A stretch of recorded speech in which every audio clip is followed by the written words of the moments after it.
Now we've had to turn this down, and I needed to leave enough room so that I could get my set screws in there. This is going to go into that sprocket and get welded to it. The other pulley, the other sprocket I was using didn't have a keyway in it. This one has the keyway, so we can lock it onto the shaft. I've turned it down already. We'll see now if it's going to fit into this sprocket, and I hope it will fit in and be a drive-in fit. And it looks to me like I need to cut my slot a little bit more on this side over here. So we'll do that. Well, it won't quite go in, so I've got to take this down just a little bit more on the lathe. Keep me at the lathe, will you? Well, we'll try taking another thousandth off it. I'm going to sneak up on it. We're at 40, we're going to 50.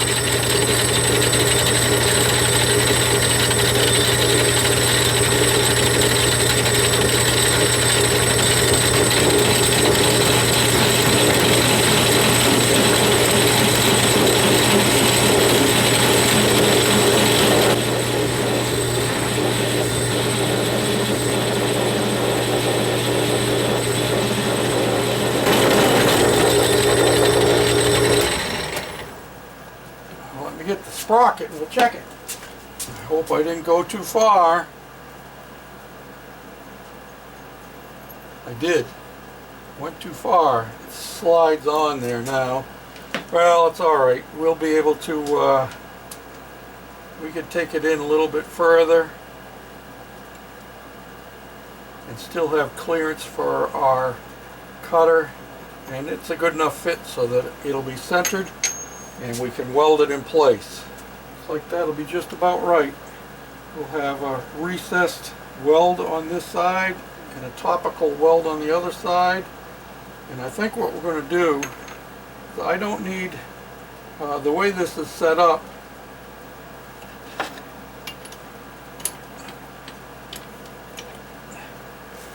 it has this shoulder on here, and I don't think I need that shoulder, so I think I'm going to cut that shoulder off. And hopefully we can go for it without that, because I need, well, let's take it over and try it first. What do you think? Well, I think this will work. My biggest concern is having clearance here when my suspension works. So I think I'm going to relieve this edge here. I'll take part of it off anyway. I won't take it all off. But if I cut it back, that way I can push my shaft in and I can gain a little bit more clearance. This is not bad for sitting, but when it's, well, that's where it's going to be when it's totally in place. So that doesn't leave much room for clearance.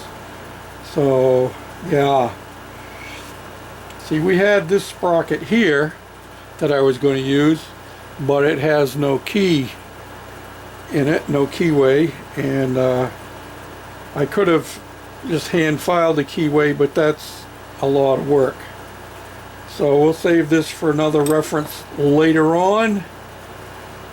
Normally you would put the sprocket on this part here, so you could weld it here and then weld it against there, but we didn't have enough room for all of that, did we?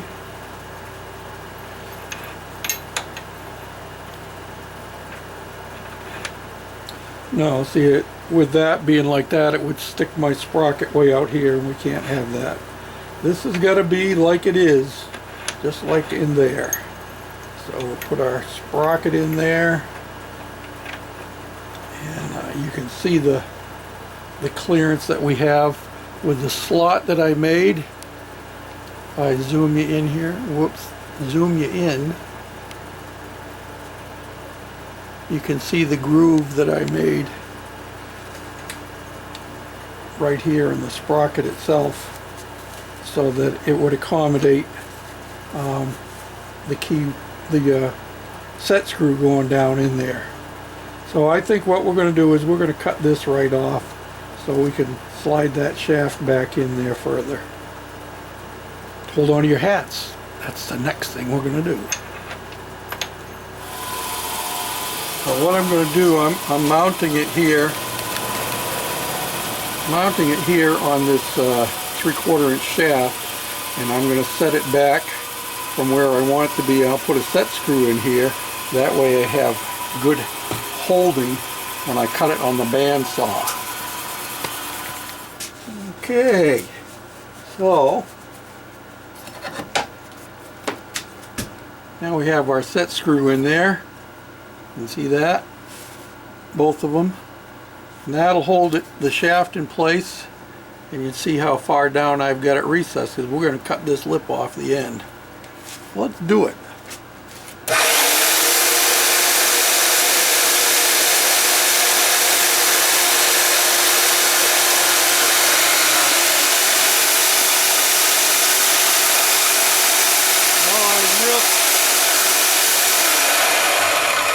I was real close, wasn't I? Maybe too close.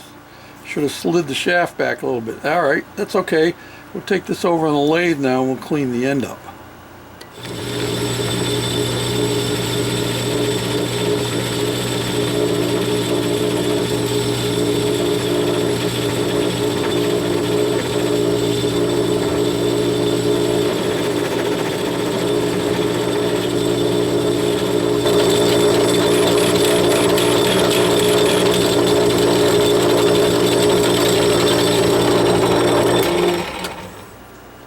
See, my bit is a little bit loose. Need to tighten that up.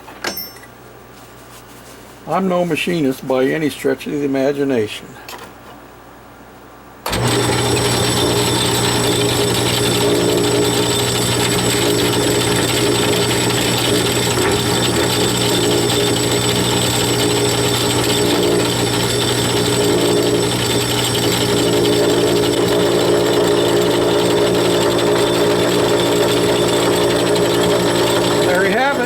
We'll clean the whole thing up on the wire wheel and make it look a little nicer.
Your file is your friend.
Well, it's shaky cam time.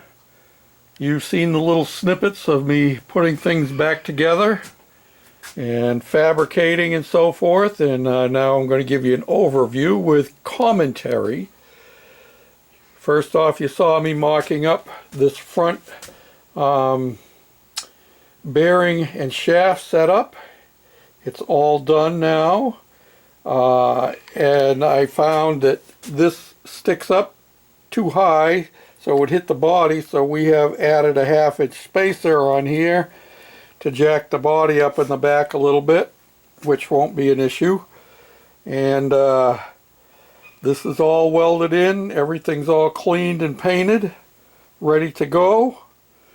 And as you can see, we have our chain in place with a nice tensioner down in there, and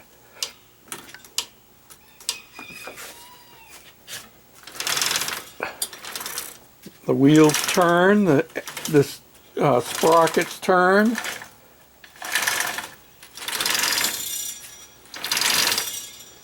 And yeah, we got our wheels back on. Our differential is functioning. See, this wheel here turns by itself and that one is not turning. Then this one turns and that one's not turning. So we have two separate axles split in the middle. This was a single live axle originally. We have increased the size of our rear sprocket. Had to do some modifications to our idler here. I hope that's going to work. I had some issues with it, but I think they're all worked out. We made our spacer so that this kicks out here. And as you can see, it gives us plenty of room in here for the bigger sprocket. I had painted all this, but I probably shouldn't have waited till after I got this all assembled to paint this. I'll have to scuff it and retouch up this side and touch up the nut. That's no big deal. This would just slide on with the original paint, and then putting another coat of paint on it just made it a little bit too much. So we'll scuff that and clean that. There's a few other touch-up things that need to be done yet. Our brakes are all back together, ready to go. Yeah, we're very close to being ready to fire this up and see how it works going through the gears. I've added a couple of, you saw me adding the box on the inside of the frame here to support our pillow blocks, and this is all back together underneath here. So we're about ready to go. Now, as you remember, originally there was two sprockets on here. We have actually deleted 1, 2, 3, 4 sprockets. We've changed out or gotten rid of 4 sprockets. There were 2 here. One that drove off of the sprocket here, and then the outside one that drove off onto the rear sprocket back there, and that's a different sprocket there too. And take you over here, and you can see all of our other sprockets, 5 sprockets, because we replaced the small one in there. I don't know, yeah, that one was on there at one time, but these 4 here are the most recent ones that we've replaced. So we have changed our gear ratio, we hope for the better, with a smaller sprocket here, going to a bigger sprocket there. That'll give us a better gear ratio there. I have a small sprocket in here going to a larger sprocket there. Worst comes to worst, I can even change this sprocket and drop it down, back down to a smaller sprocket, so we have 1-to-1 drive here, but we'll see how it works first. So my very next thing to do probably is to get my battery down here, hook it up, fire the engine up, and make sure everything works, and make sure we can still shift it through the gears, don't you know. It would be nice, this next test, if we can get out of first gear. You know what I mean? So, yep, that's where we're at. Next time you see it, I expect, well, we'll start it and run it through the gears before we put the body back on. And perhaps in that same video, we will also put the body back on. And if time permits, and I have enough help, we might take it for a quickie test ride. My grandson Noah and my son Chad. Noah, you remember I put a picture of him when he was 5 years ago, very young boy. Now he's 17, I think, and he's a full-grown boy now. So I'm hoping this will all be ready, and I still have couple of weeks yet before they come for the visit, so I'm confident that we'll have it all ready to go so that he'll get to test drive it. Test drive the Goofy Cart. Thanks for watching, commenting, subscribing, thumbs up, sharing. Oh, I know one more thing I need to do. That's just a temporary gas tank there. I have been working on another project for my church, making window treatments.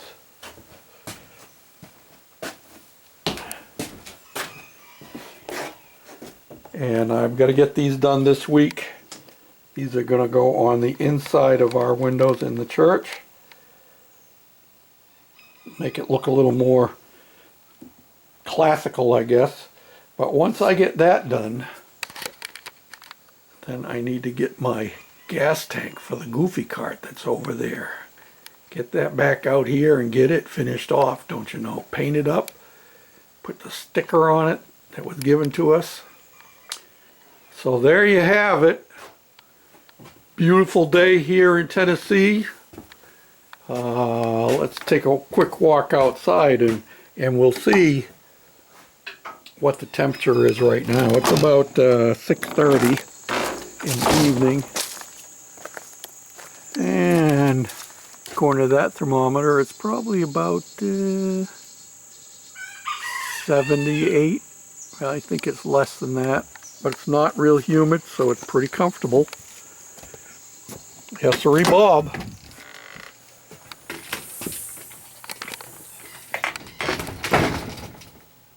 Thanks for watching all. Bye now.